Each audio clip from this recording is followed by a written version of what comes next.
Randy Bachman is one of the most creative and influential figures rock and roll has ever seen. With a career that has spanned more than 5 decades, he's picked up nearly 120 platinum and gold records. Woman, stay away from me. Randy and the Guess Who were the first Canadian band to top the Billboard charts with the instant classic American Woman.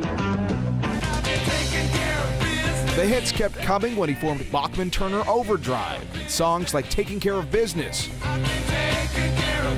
He's since become the voice of a radio show connecting him with a new generation of music. And his latest project has him paying tribute to the legendary Beatle George Harrison.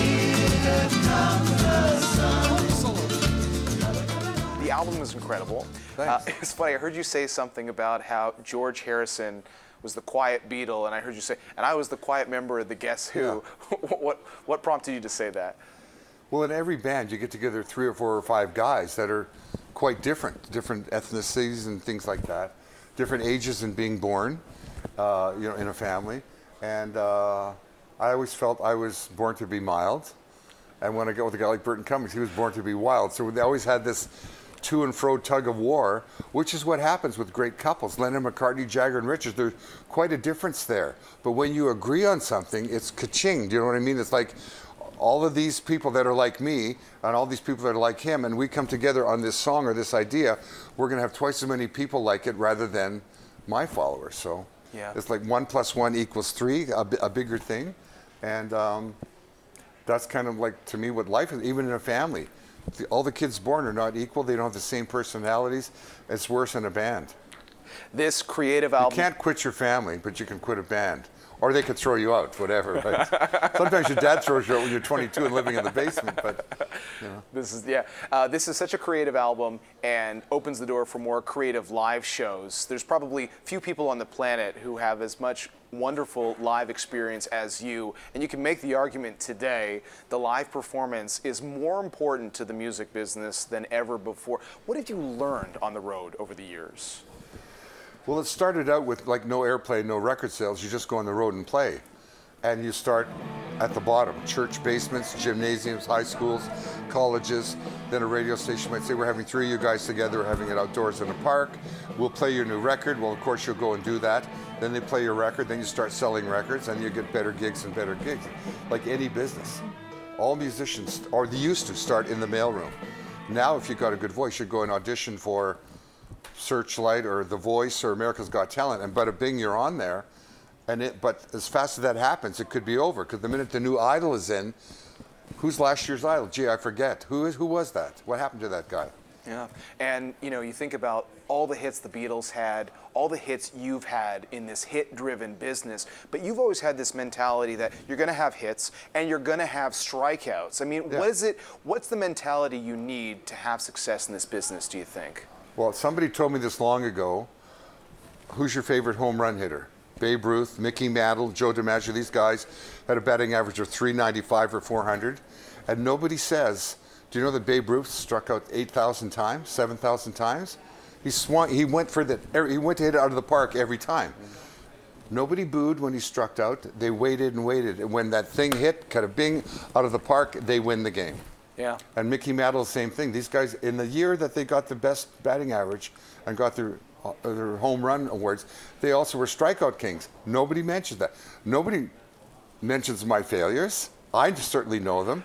But why did that fail, or why didn't that happen? Well, it's timing. Maybe I should redo that song. Like I wrote Taking Care of Business in '67. It was called White Collar Worker.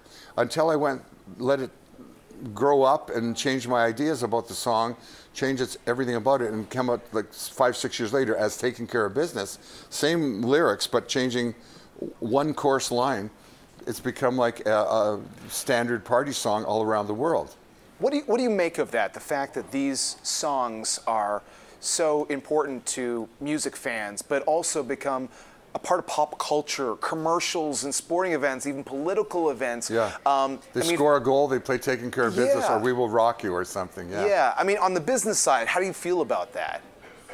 Well, it's great. It's great to know your songs resonate. Some of my greatest stories that guys have told me is American soldiers going into war in a desert storm and stuff in their tank, going out knowing they might not come back, playing Taking Care of Business. And I go, oh my God, my song's like their battle cry, and they might not come back. I've also had teachers call me saying, we teach autistic children, and every morning at 8 o'clock where they're all there and they're all like kind of scattered, we pull them together playing Taking Care of Business, and they all clap and sing Taking Care of Business, and then we've got their attention. I go, wow, that's just amazing. This song is like, touches so many people, and it relates to, or they relate to it in different ways. Yeah.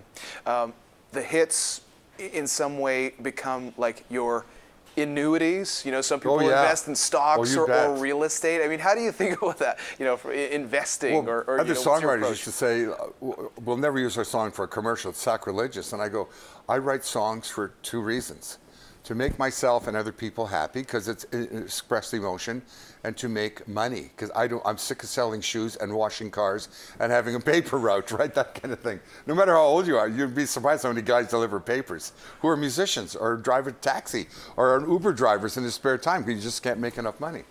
And so that kind of becomes, I let my songs be used, but I scrutinize every use of my songs. I don't want them used for drugs or alcohol or anything like that. And I've done very well with that, turning down millions from beer companies, and then a year later getting Office Depot that wants you taking care of business. I go, that's the perfect marriage of school supplies and office supplies. We're taking care of business, and it's a family thing. It's very Disney-esque, rather than a beer company saying taking care of business. I don't want that. I don't drink. I've never drank or done drugs or smoked, and I don't want my stuff used for, back then, tobacco ads. To say to other people, this is really good when you're having a good time, and have my song in the background, forget about it. Well, along with being so creative, and I think that shines through with the new album, one word that comes to mind with you is driven. And I think, you know, if you look in business, entrepreneurs who start a business and then go on to start another business and then maybe go on to another one. I mean, starting a new band, that is not an easy thing to do. But you seem to always have this purpose. You're pushing forward. What is it that drives you? The fear of having to get a real job. Really? Well, my dad kept saying, this is never going to work, have a real job. My plan B is stick to plan A.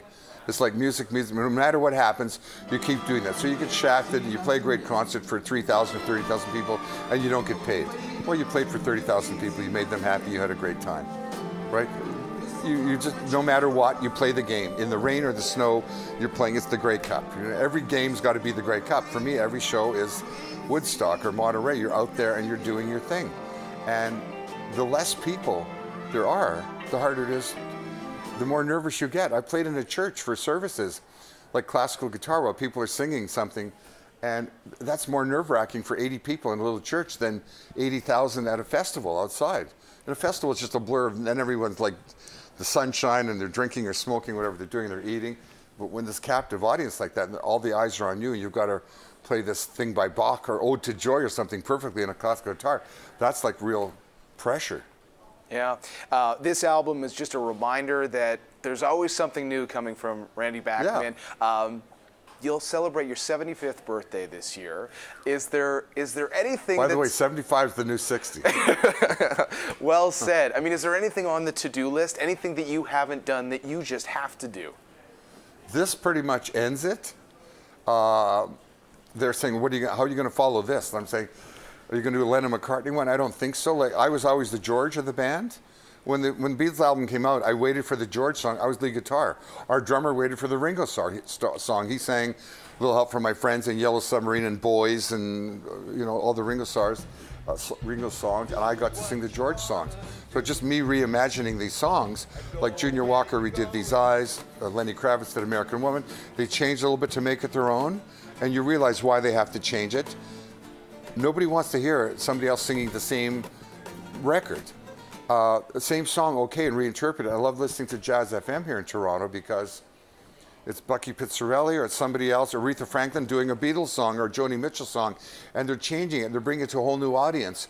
And so I think, I hope I've done that with the George song. The old audience loves it, but their kids are liking it because there's new hip hop beats in there and acid jazz, and there's a lot of Gypsy Kings and a lot of that stuff. I just got to see the Gypsy King at the beginning of their tour 2 years ago, and when they ended the tour at Fallsview, I went to Casino Rama 2 years ago in Fallsview. The same guys, but they wonderful rhythm guitar, and you'll hear that in a couple of these songs.